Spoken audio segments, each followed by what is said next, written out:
Well, welcome to, I should say, welcome back to the core values presentations. And I have the privilege of walking you through our second in the series of core values. The core value that I'm going to be focusing on with you is the core value of balance. And I'm really excited about this. I believe that this presentation is going to be very beneficial and helpful to you as much it was for me when I went through the Divorce Initiative way back in 1999.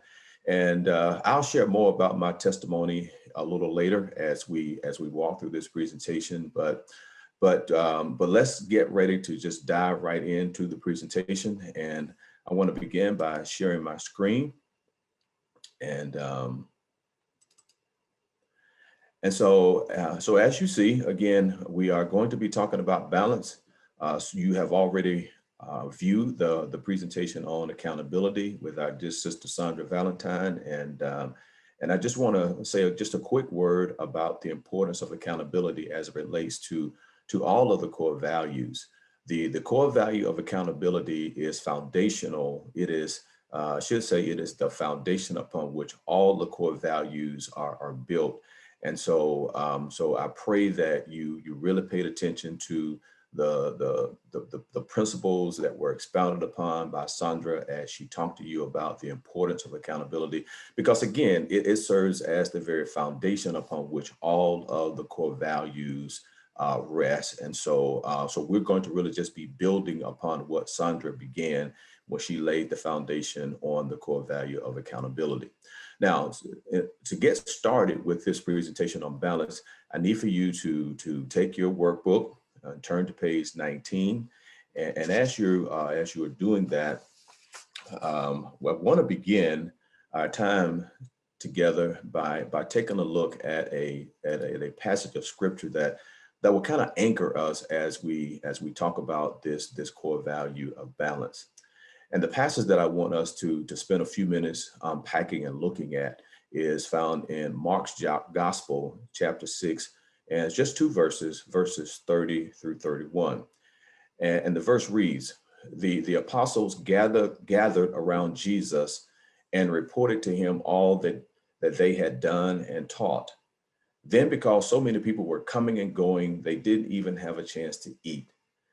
Jesus said to them, "Come with me by yourselves to a quiet place and get some rest." Now, now the context of this passage is that if you go back up to the very beginning of this particular chapter, what Jesus has done is that Jesus has sent his disciples out on a short-term ministry assignment. And he gave them these instructions as they were prepared to go. Now, first of all, he sent them out two by two, and he gave them these instructions. He told them, don't take any provisions with you because, again, it was going to be a short-term ministry assignment. He told them, don't take any extra clothing, don't take any money in your belts, don't take any extra food. And then he said, in every city that or town that you enter, you are to proclaim the gospel, proclaim the good news. And if you find a place that will welcome you into their homes, then stay there.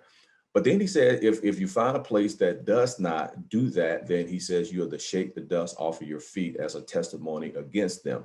And so that is the kind of the context of this particular verse. It's a ministry assignment that Jesus had given to his disciples.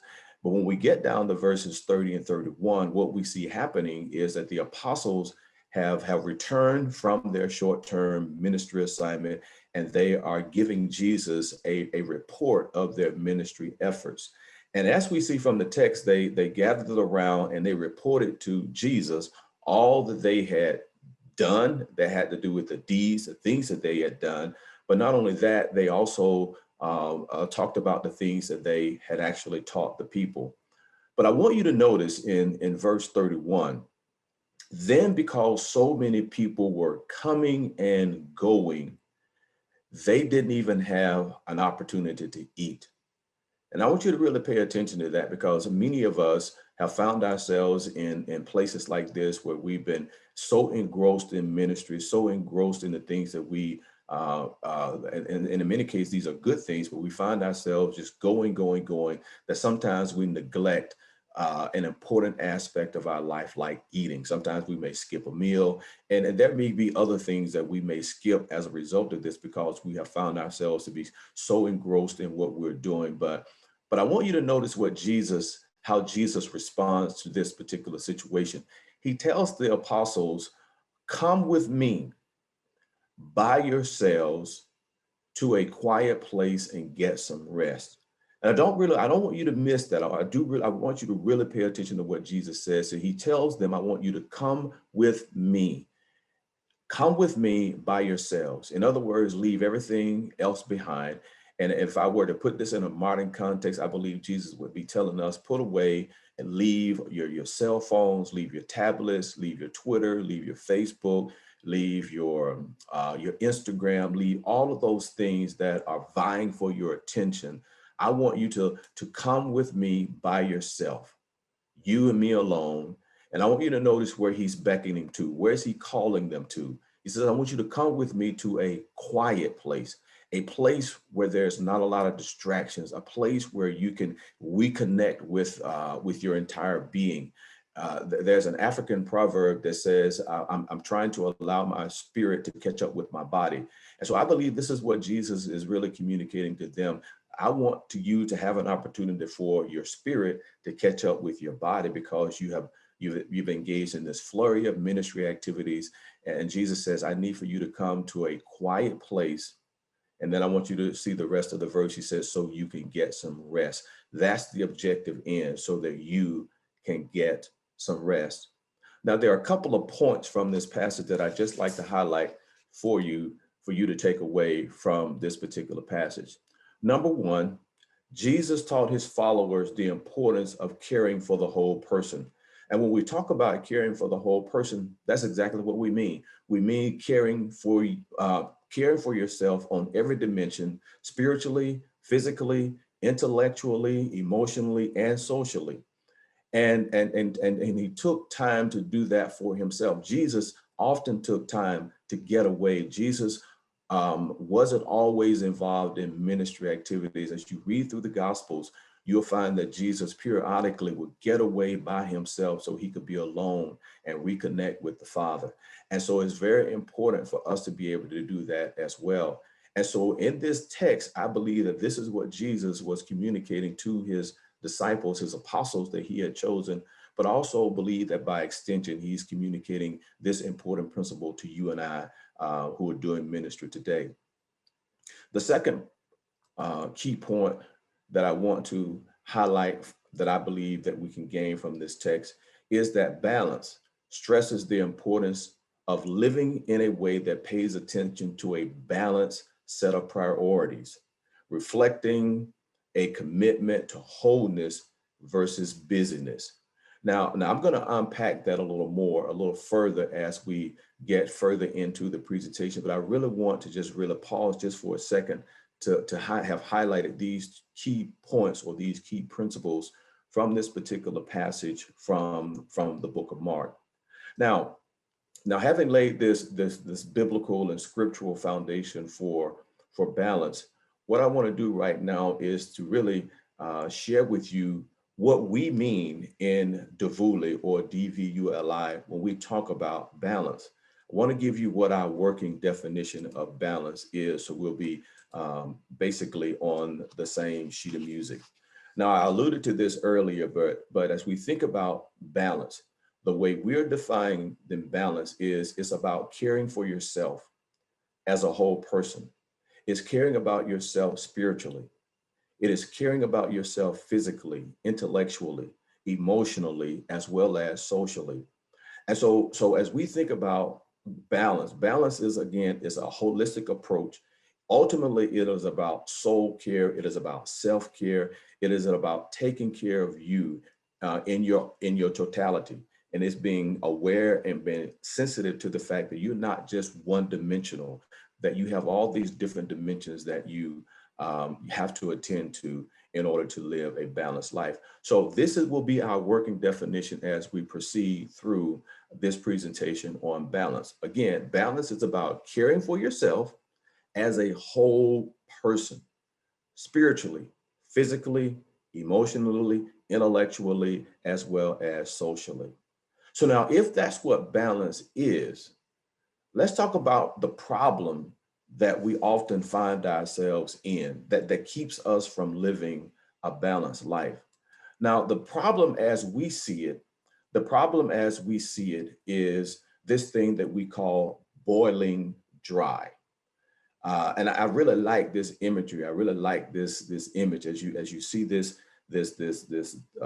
pan on an oven, and you see the water is bubbling up, and you see the steam coming off of it. It's very very indicative of what it means when we are constantly engaged in activity and not taking time to attend to those important areas of our life. So as we think about balance, balance is our failure to live a balanced life. That's what boiling dry is. Boiling dry is when we fail to live a balanced life. But let's take this a step further, a step deeper in unpacking what does this actually mean when we say it's our failure to live a balanced life. Well, as we explore this boiling dry metaphor in more detail, I'd like for you to think of it like this, that the boiling dry concept is in essence is a metaphor, or it could be an idiom. But basically what it does is describes our tendency to become so focused on ministry. And of course, we could put almost anything in here. It could be work or anything else, but because this is a leadership development program for those who are in the context of ministry. So we're focusing this metaphor exclusively in the ministry context. And so boiling dry would be when we focus when we focus have our focus on ministry activities and success, that other areas of our lives, again, in this sense, it could be key relationships, it could be other dimensions of our life. We could be neglecting our the intellectual part of our life. We could be neglecting the physical part of our life. But suffice it to say, boiling dry is when we are so ingrained in ministry that we're so focused on doing ministry that we have blinders on, that we lose sight of other aspects, other dimensions of our life, that those other aspects of our lives began to deteriorate significantly. Boiling dry, secondly, has conveys this idea of being exhausted or exhausting all of our energy and resources by leading a hectic life. And then thirdly, the boiling dry concept is working so hard that you don't have time to rest and rejuvenate yourself. And again, this is what we saw, what Jesus was doing when he pulled his disciples away, when he pulled the apostles away.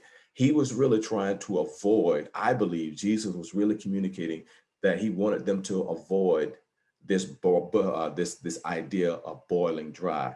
And so he pulled them away. In other words, he took them off of the oven of ministry and ministry activities for a short period of time. And it says, I need for you guys to get an opportunity to be refreshed, to be rejuvenated. And then, of course, then you go back to ministry activities. It is kind of like in real life, when you place a pot with boiling water on an oven, and at some point, the water is going to reach the boiling point. And when water reaches its boiling point, then what's going to happen is that water is converted into steam.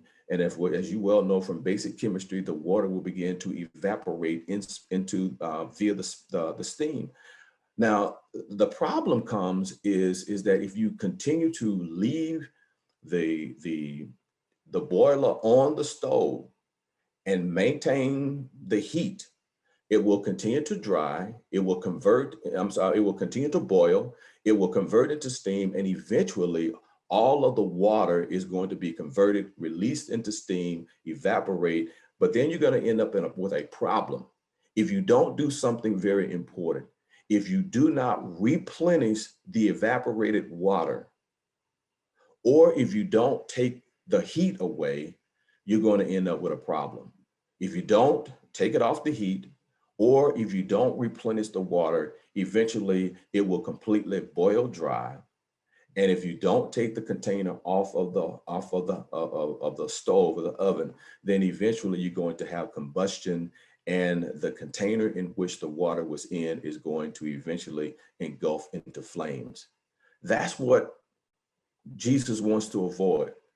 This is what, if we attend to the core value of balance, is about making sure that we don't completely boil dry, that our lives end up engulfing in flames, if you will. And so it is important for us to, again, understand this principle of boiling dry. And it could be that there could be some of you who are listening to me right now. You're shaking your head and you're saying, wow, man, this really describes me right now. My life is really boiling dry. And some of you may be scratching your head and say, well, I don't know, perhaps I am. Well, let me help you with this next slide by giving you what may be what we consider to be some indicators. How do you know if you are boiling dry or you are close to boiling dry? So let me give you some signs and symptoms or some of boiling dry, so you'll be aware that this is happening to you. And of course, you just can't take one of these by yourself. There has to be several of these going on at the same time that will give you a sense of whether or not you're boiling dry. And so the first thing on the list is stress. If that's a sign and a symptom that you could be boiling dry, that you're stressed out, and you know, you've often heard it said that heart disease and heart attacks are a silent killer, or blood pressure is a silent killer. Well, I surmise, or I submit to you, that stress also is a silent killer. Stress is one of those things that sneaks up on us. We're not aware that we're stressed out, but the pressure is real, and it comes against us. Ministry can be very stressful, especially in the context that we've been in the last year, going on a year and a half with COVID-19. Many of you understand the reality of stress and the impact that it can have on your body, the impact that it has on you mentally, the impact that it has on you spiritually. Stress is a real deal, and you must attend to stress, because it could be absolutely deadly to your health and well-being. Another sign and symptom of boiling dry is depression. And I know in some contexts that this is not talked about a lot, and maybe we diminish the impact of depression, especially those of us in ministry. We're not supposed to be distressed. And sometimes we may take a passage out of scripture where David said, or the psalmist would say, why are you cast down, oh my soul, et cetera, et cetera, et cetera.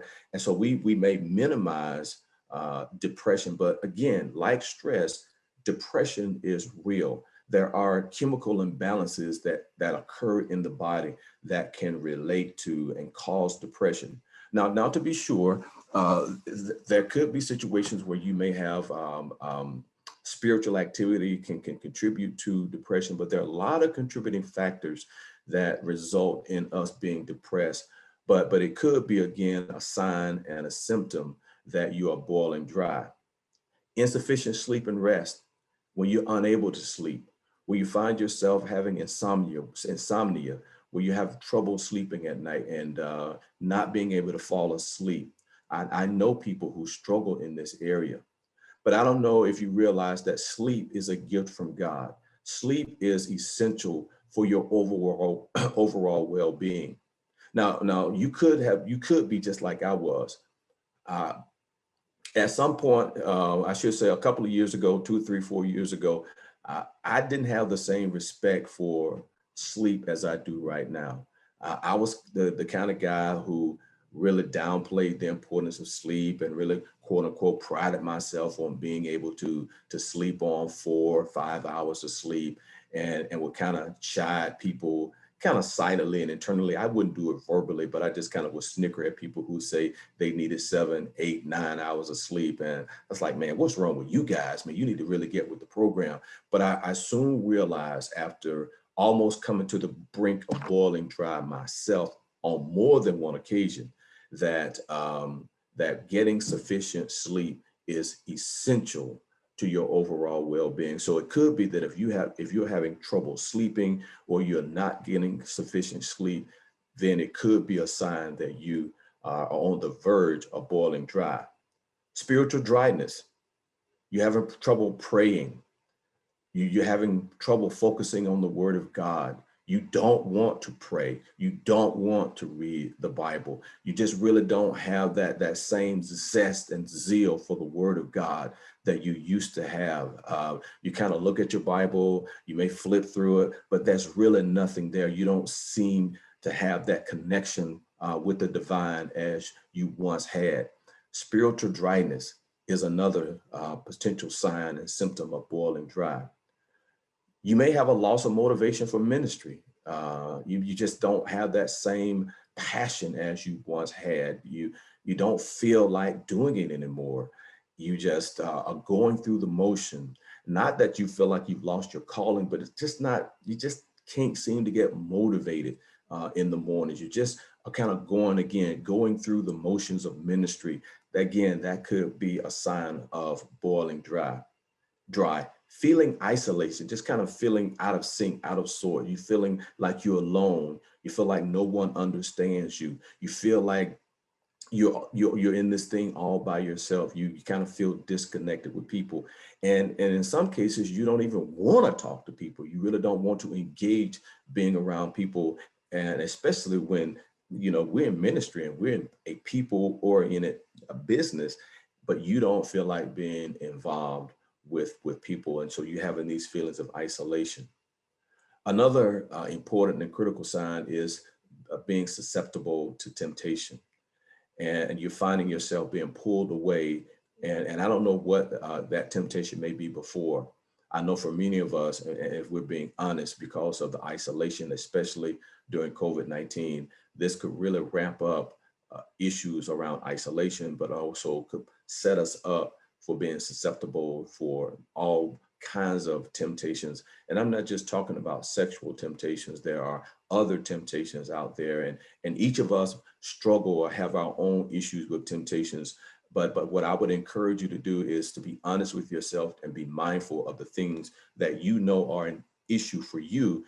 But when you are on the verge of boiling dry, it makes it real easy for you to be susceptible to temptations in all their multiple and various forms.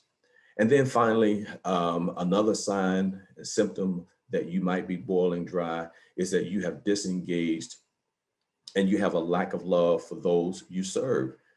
You're just not feeling it. Again, you totally kind of checked out, disengaged from the entire process, especially when it comes to those you've been called to serve and minister to.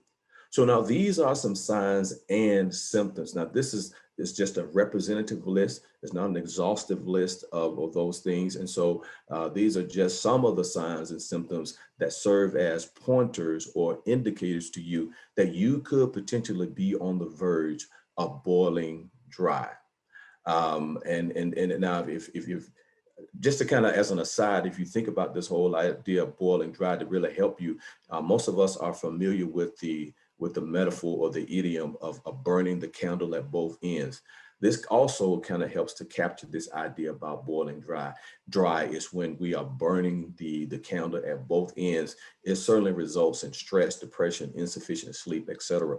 So these are the signs and symptoms of boiling dry. But now, if that's the problem, what's the solution? How do we bring ourselves from the, if you will, if boiling dry is kind of on the edge of a cliff, and all it takes right now is a swift wind to come along to blow us off the cliff, and we're into full blown boiling dry. What's the solution? How can we come away from the edge of the cliff? How do we begin to move back and bring ourselves back into a state of health and wholeness and self-care? Well, the solution, if boiling dry or burning the candle at both ends is the problem, well, the solution, as we see it, is being a person of principles. In other words, living a life in accordance with God's wisdom. Well, then you might be saying, well, Ron, what are some of these principles?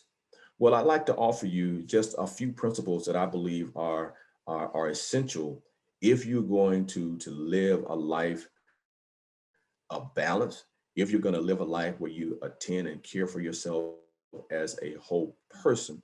Well, here's where the process began in my mind. It first of all began with honesty.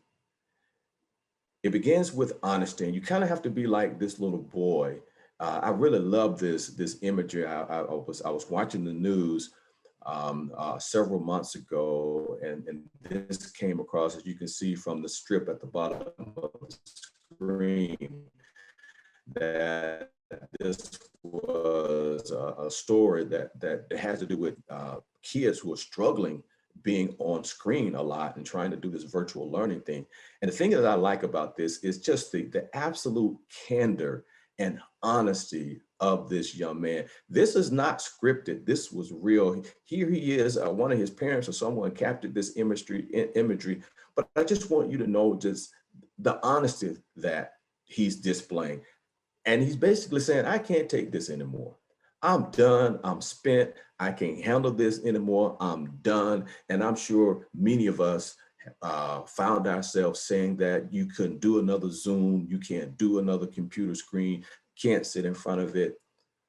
But the thing that I want us to take from this, that if we're going to live a balanced life, and if we're going to be people of principles and living according to God's wisdom, well, the process began with us, first of all, being honest with ourselves.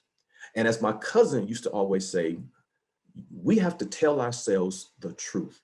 You have to be honest about your current reality. You have to do some soul searching, and you have to be honest about where you are right now as it relates to the issue of balance. How are you doing in your physical life? Are there issues that you need to attend to?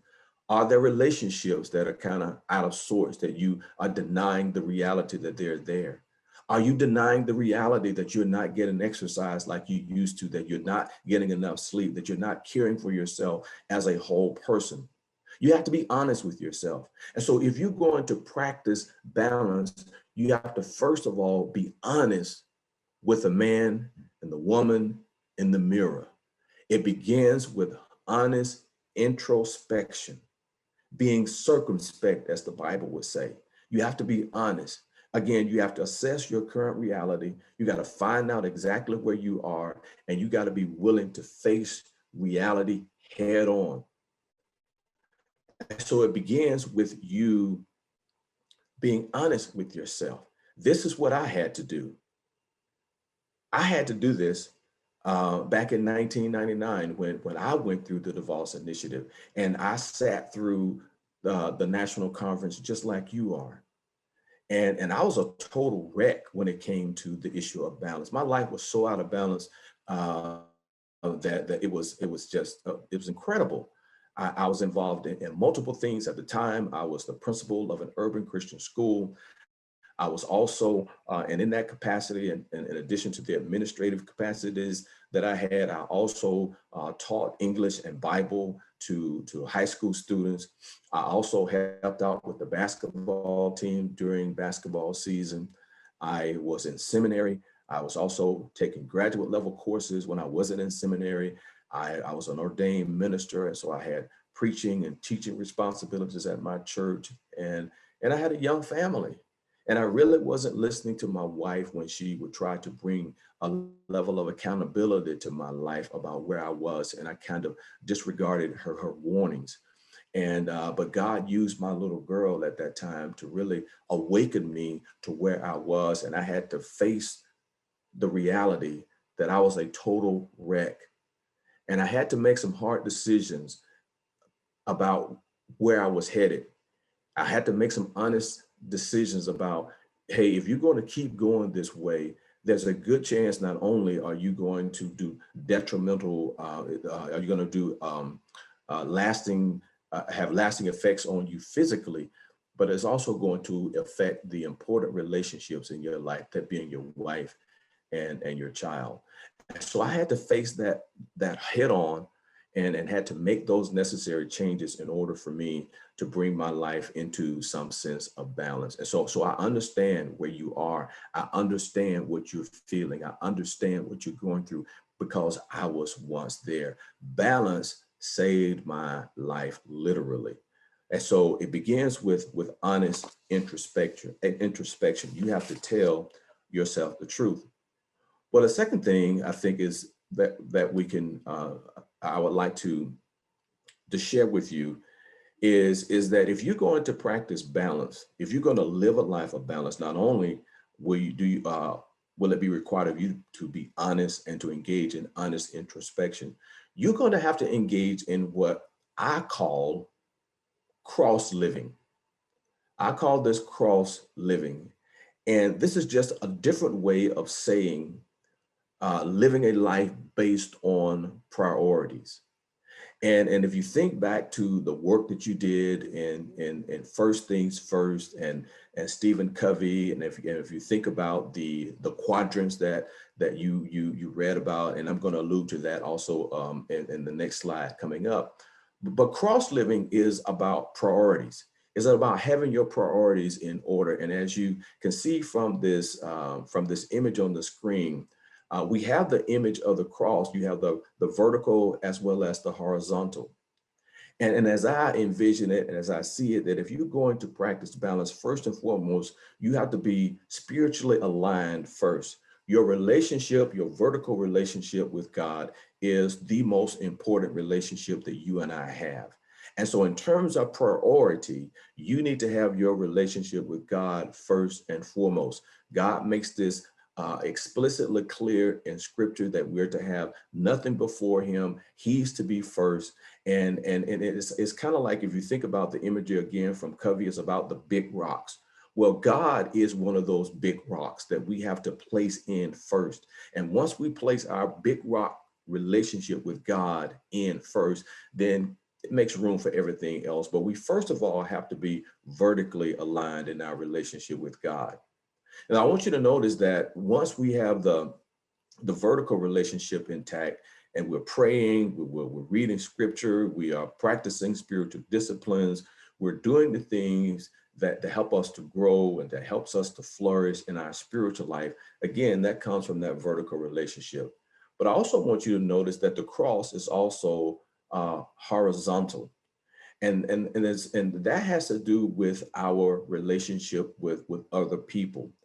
But I want you to notice that the way I see it is that, again, you're at the bottom of this in your relationship with God, taking care of yourself. Then from that, in terms of priority, then the next thing you need to attend to is the needs of your family, the needs of those that God has placed into your life.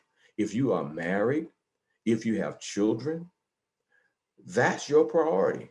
I believe that comes after you and your own relationship with the Lord, your priority with those that God has entrusted to you.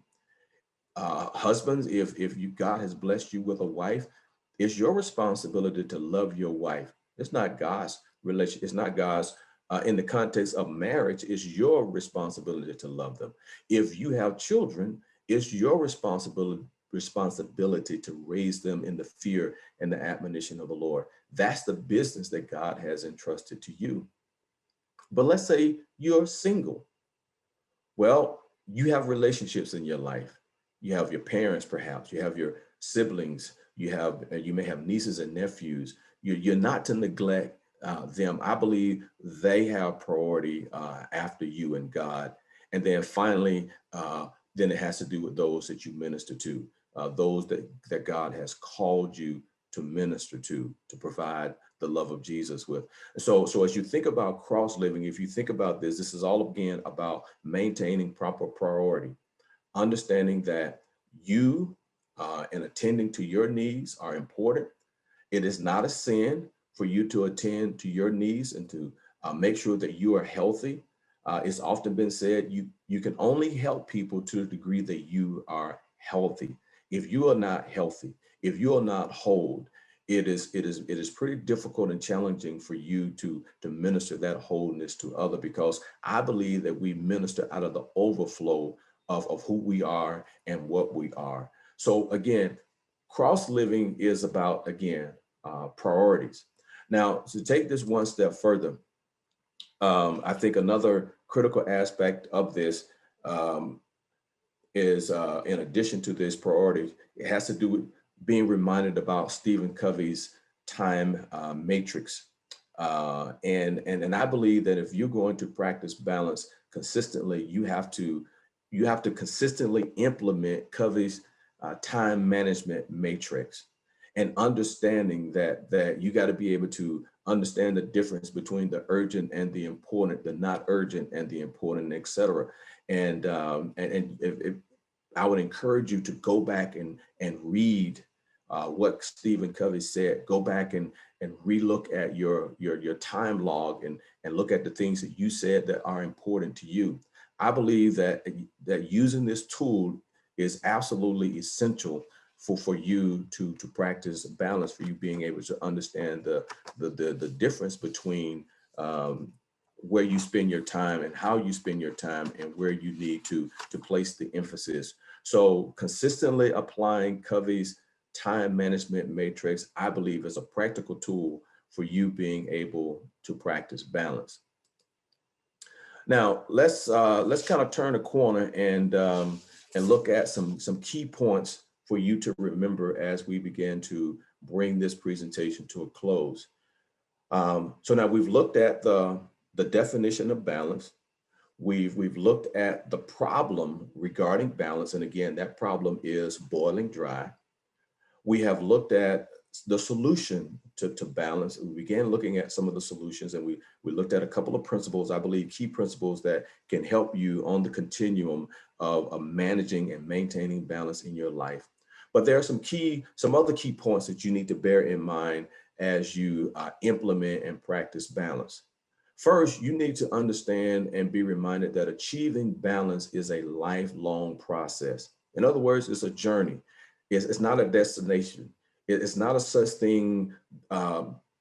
There's no such thing as, well, I have arrived. There's no termination point while you are living, that you can say, I have arrived at the destination called balance and I'm done, I'm good. No, it's a lifelong process. You're going to be struggling and trying to manage balance until the day Jesus calls you home. And so just understand that it ebbs and it flows. I know this personally, that it is a lifelong process. It is an ongoing process that you're going to find yourself dealing with balance. What we are trying to do is to equip you and position you to help you to manage it more. You're going to always find times where your life is going to be out of balance. But what we're really trying to help you to do is for you to get out in front of it, for you to manage it, for you to be able to say to your family, hey, for this certain period of time, my life is kind of going to be out of whack. But at least your family knows it's just for a specific period of time. And then that period of time is going to come to an end. I had to do this when I decided to go to seminary. I had to sit down with my family to let them know that, hey, look, during this season in my life, things are going to be quite hectic. I'm going to be out of balance. But I knew that going in. My wife knew it going in. My kids knew it going in. And so they knew at some point this was going to come to an end. Now in my case, it took 9 years. That's simply because of the pace that I had to take in order to navigate through seminary. But suffice it to say, they were aware that once I walked that stage, once I received my diploma, they knew that this season of being out of balance is over. And trust me, when I came to the end of that 9-year journey of being in seminary and being so out of balance for that season, I have not gone back. I've done the best job I think I could have done in bringing my life back into a sense of balance, because I know this is over. And so that season is done. And now my family is able to, we're able to enjoy one another more. I'm able to do things that I wasn't able to do before. And so it was a start and it was an end to that particular point of being out of balance. Number two, If you're going to practice balance, it is going to be important and indicative upon you to practice all of the core values, all of the core values. So far, you have listened to accountability, and I talked about the importance of accountability at the beginning of this presentation, that it is foundational, that it is essential. I'm going to tell you flat out, if you plan to practice balance consistently in your life, you will not be able to do it apart from accountability. You have to have people walking alongside of you to help you in this journey, to hold you accountable. Now, in the rest of these presentations, you're going to learn about interdependence, empowerment. You're going to learn about leverage, and you're also going to learn about change and how change works and how we implement change. By applying all of these core values, it's going to put you in a position to be successful in implementing balance in your life. Thirdly, you need to be aware of the fact that tension is going to always be present in your life when it comes to trying to practice balance. There's always going to be things pressing in on you to try to push you out of balance. More than anything else, again, what we're trying to do through these presentations is to heighten your awareness, to make you more sensitive to what's going on around you so that you can be more proactive as well as reactive when it comes to dealing with the things that come against you. So just know that tension is going to exist when it comes to trying to implement the core value of balance. Now, here's a key one. If you are going to successfully and consistently practice balance, you got to learn how to say no. You're going to have to learn how to say no to some necessary and to some good things. You got to understand you can't do everything. And newsflash for you, God hasn't called you to do everything. You got to understand what your limitations are. You know, my cousin has a favorite saying that he always tells me all the time, and that is a man or a woman has to know his or her limitations. You got to know what your limitations are. You got to be able to say no, and sometimes you got to say no to some good things. But the most important person you got to learn how to say no to is the person you see in the mirror.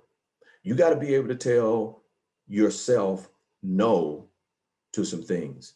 And again, this is where I think some deep introspection has to come into play, because it could be that you're saying yes to everything because you like the accolades that you receive. And it could be some deep-seated issue that you haven't resolved, that you are a people pleaser, that you got to have the affirmation of people in order to feel good about yourself. I understand that. I used to be here. There was a space and time in my life where I didn't have the capacity to say no to people. I was always the yes person. I was so bad at saying no that if a person called me on the phone selling something, I would buy it simply because I did not, quote unquote, want to hurt their feelings. I did not have the capacity and the power to say no because I wanted people to like me. Well, you're not going to be able to be successful in implementing balance if you don't learn how to say no. My wife taught me that no is a complete sentence. And I'm pleased to announce that as I've gotten older, as I have matured, as I have grown, no is a major part of my vocabulary. I know what to say yes to, but I don't have a problem saying no anymore. And if you're going to practice balance, you're going to have to learn how to say no.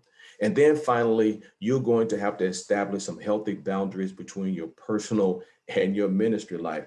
And especially if you're single, it's real easy because single people uh, it's assumed that single people don't have a life. It's assumed that single people don't have anything else to do. So it's real easy for people to just kind of say, well, just give it to sister so-and-so or give it to brother so-and-so. They are single. They don't have anything to do. They don't have anything filling up their life. And so you may have young people over your home all the time. You need to have some boundaries between work. You need to have some boundaries between ministry and your personal life. In other words, you need to have a place where you can go, where you can detach from the hustle and the grind of ministry, a place where you can disconnect, a place where you can kind of reconnect with yourself and with those that you love. You cannot work 24/7. You cannot turn your home totally into a ministry space. There has to be a separation at some point between the two of them. Now, I know it's really challenging now, especially in light of COVID-19. Many of us are now working at home. I understand that I have been working from home for over 17 years. And so I understand the challenge of being able to separate work from personal life, because they can become so convoluted, so enmeshed with each other, because you're just at home. And so it's easy for you to just get up and run in and check the computer. And because we have our cell phones are omnipresent and they're with us all the time. So I'm really trying to just say that you have to be very, very intentional about establishing boundaries in your personal life if you're going to maintain balance. And then there's some other things that you need to remember. And I'm going to be real brief and quick with these. You also need to remember, in addition to the key points that I just walked you through, you need to remember this. You and I need sleep. God does not. You and I need Sabbath. We need time to take to rest. God does not. You and I need friends. God does not. You and I need food. We have to eat. It is the fuel that helps us to keep going. God doesn't need food. You and I need inward renewal. God does not. Now, I want to add a quick caveat here, that caveat is this, to this point. When Jesus was on the earth, when Jesus, the God man, was on earth, Jesus had time, though, for inward renewal, because he constantly spent time alone, reconnecting with the Father. He constantly spent time getting away to be alone, to reflect, to be in the presence of his Father, and to pray and to seek solace. So I just want you to remember these important points. We're not God. We are not invincible. We need these important things, and they're all gifts from God. Again, you and I need sleep. It is a gift from God.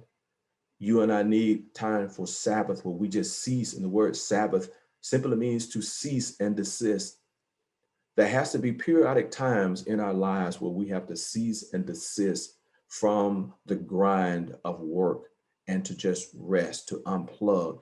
If it's just one day a week, which is what the Sabbath was, it was one day in 7 where you let things rest. Sabbath was so important to God that he said that it also applied to the land. The land need to rest so that the land could be refreshed, so that the land could be rejuvenated.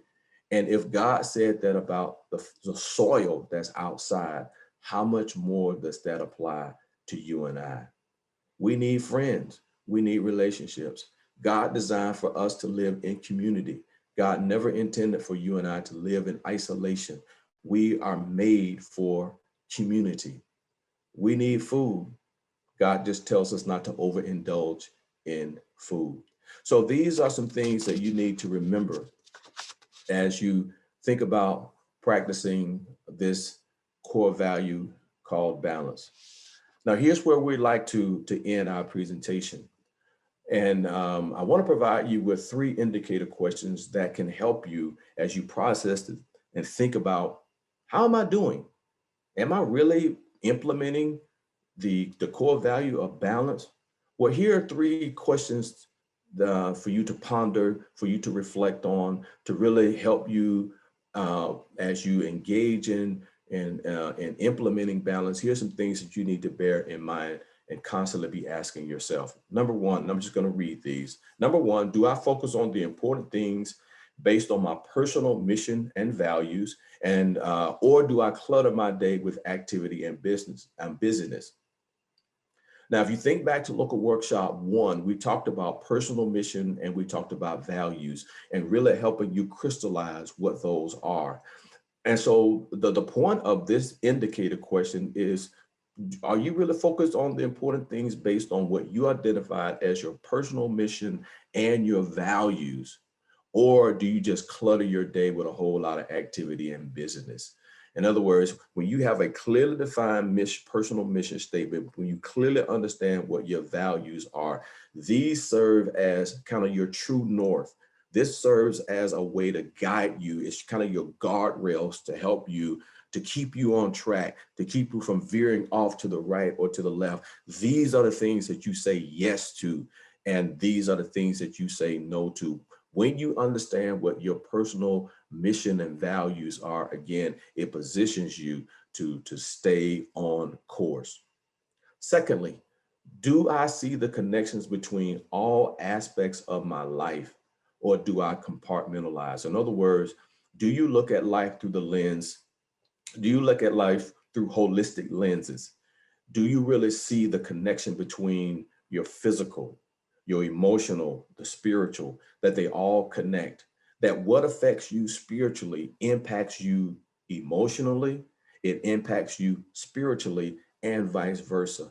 God has created us as we are integrated beings. We're not now, while the Bible says that I know sometimes people want to make a major distinction between the soul and the spirit and the body.